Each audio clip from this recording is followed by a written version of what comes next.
Olá pessoal, tudo bom com vocês?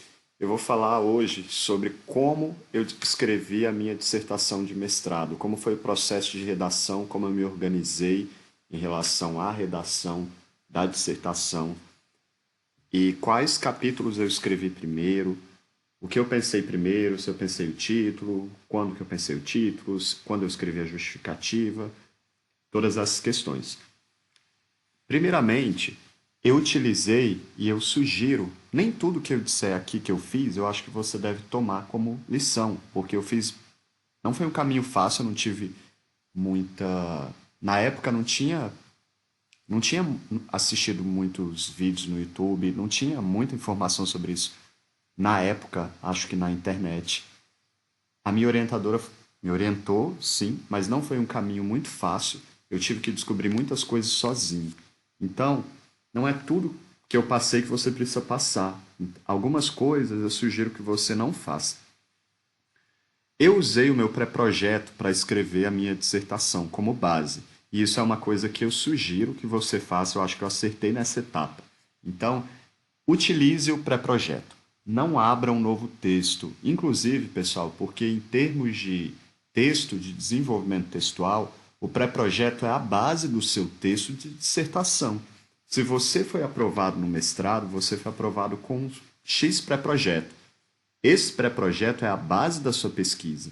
Ele nem pode ser modificado de uma maneira tão pesada.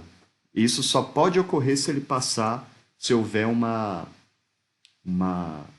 reunião do pessoal do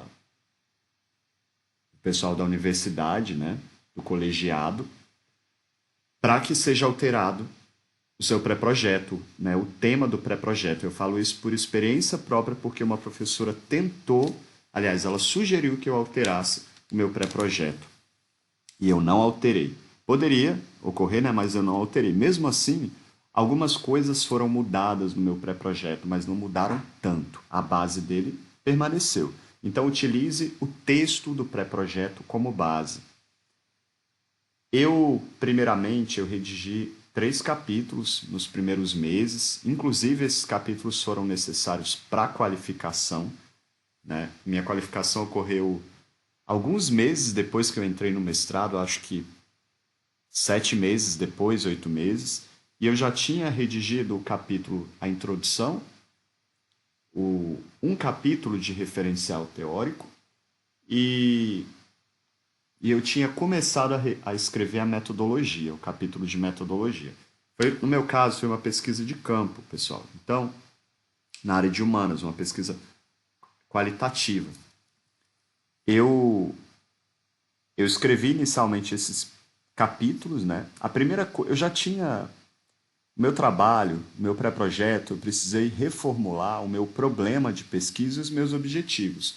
A primeira coisa que eu fiz foi reformular o meu problema de pesquisa e os objetivos do meu trabalho.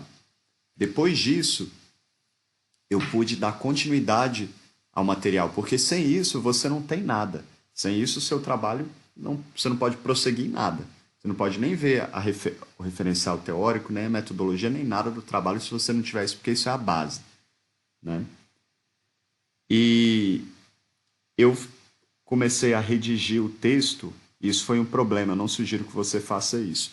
Eu abri uma pasta no meu computador e eu comecei a escrever e a misturar um monte de documento, a escrever trechos da dissertação separadamente num documento e deixar tudo nessa pasta.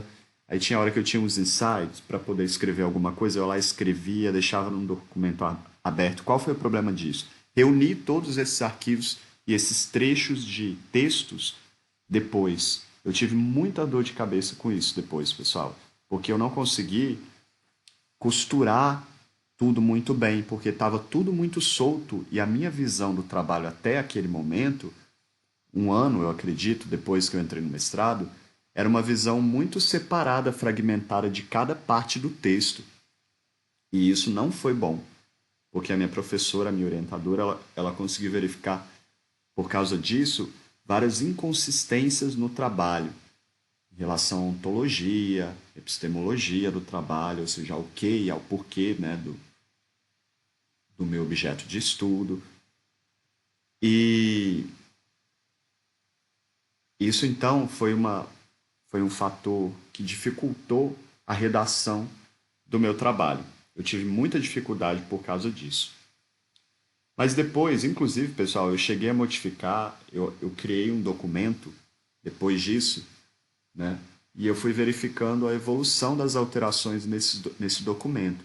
E houve mais de 100 versões desse documento, que era até a dissertação, né? Que eu estava redigindo, depois que eu reuni tudo em um documento só. E quando eu fiz isso, foi maravilhoso. Eu fiz isso depois de um ano. Eu já tinha feito o esqueleto do trabalho com o sumário provisório. Eu, inclusive, sugiro que você faça isso. Pegue o pré-projeto, aumente o pré-projeto e faça um esqueleto no pré-projeto da possível dissertação. Você pode colocar um título provisório. Você pode colocar o título a qualquer momento, pessoal. Só que ele vai ser mudado depois. Não precisa ser uma coisa assim linear. O título, depois aquilo, você pode ir fazendo o trabalho, tendo ideias, indo colocando ali no texto o que você pensou, né? Mas você precisa ter o espaço reservado em um documento só, com o sumário e com cada uma das sessões e já pensar nisso de maneira geral, como que o seu trabalho vai ser hierarquizado, para você não perder tempo. E aí você só vai preenchendo as coisas ali, é claro que elas serão modificadas, o título, os objetivos, mas eu acredito que conceber o processo de redação dessa maneira é muito positivo. Isso evita depois que você tenha problemas de reunir todos esses materiais. Depois da minha qualificação, foram sugeridas algum referencial teórico, algumas mudanças na metodologia. Eu comecei a dar entrada nos documentos para o comitê de ética. E aí demorou um mês para o comitê de ética aprovar. Eles também deram algumas sugestões, porque pesquisa com o ser humano, né? E eu comecei a coletar os dados. O meu trabalho ocorreu na Companhia do Metropolitano do Distrito Federal, o metrô de Brasília. Foi um trabalho sobre cidadania, discurso de cidadania na Companhia do Metropolitano do Distrito Federal. Eu trabalhei com um grupo focal, né, de pessoas, usuários do metrô. Eu não interrompi ninguém ali no metrô, né? O grupo focal ocorreu em outro momento e eu busquei pessoas próximas do meu convívio que usavam o metrô, estudantes da Universidade de Brasília na época. E, e eu também analisei um documento, fiz análise documental de um documento que é o decreto que rege a, a interação, vamos dizer assim, dos usuários no metrô e as questões de cidadania. E também fiz análise de placas que são distribuídas dentro do metrô e de informes pela própria Companhia no Metropolitano do Distrito Federal.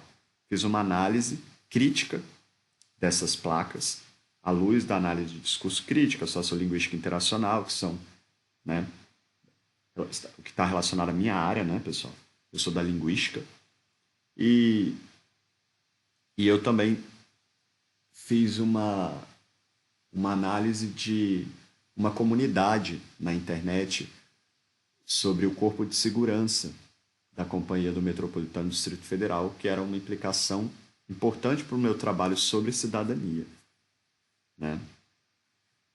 E eu também entrevistei uma pessoa que trabalhava na Companhia do Metropolitano do Distrito Federal. Então, os meus dados, né, o meu objeto de estudo era muito complexo. Eu precisava, para dar conta dessa complexidade toda, de fragmentar esses dados, de fazer uma grande análise sobre eles. Essa foi a parte mais complexa e a maior parte do meu trabalho textual. É interessante que a maior parte do seu trabalho seja mesmo a análise, e não que seja, por exemplo, o referencial teórico, né? Depois disso, eu tive de revisar o texto várias vezes, a minha orientadora também, e eu contratei uma revisora para revisar, que era da área, o próprio texto e o conteúdo. Ela me trouxe ótimas dicas, né? E depois disso, eu passei pela banca, fui aprovado, e mesmo assim ainda ocorreu, tive que fazer algumas mudanças no trabalho. Então, eu até o final ali, né? Eu precisei de 2 anos para poder terminar o mestrado. Eu estava mexendo no texto, né? E foi um processo muito doloroso e muito demorado. Não foi uma coisa que eu também me planejei anteriormente e só segui um caminho. Eu tive de modificar as coisas ao longo do trabalho, porque eu só consegui entender algumas coisas na minha pesquisa depois que eu comecei a lidar mesmo com essas coisas. Por exemplo, o caso dos dados coletados. Pessoal, eu tenho vários vídeos aqui sobre o mestrado, eu sou revisor de texto. Eu também auxilio as pessoas em relação a pré-projeto de mestrado. Eu tenho um curso sobre como passar no mestrado.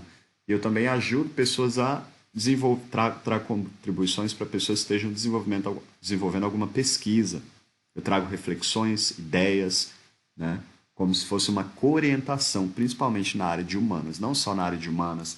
Já prestei serviço também na área de exatas, Universidade Federal do Rio de Janeiro, para uma pessoa que precisava organizar os dados e não conseguia entender os dados da pesquisa, e eu trouxe grandes contribuições para ela naquele período.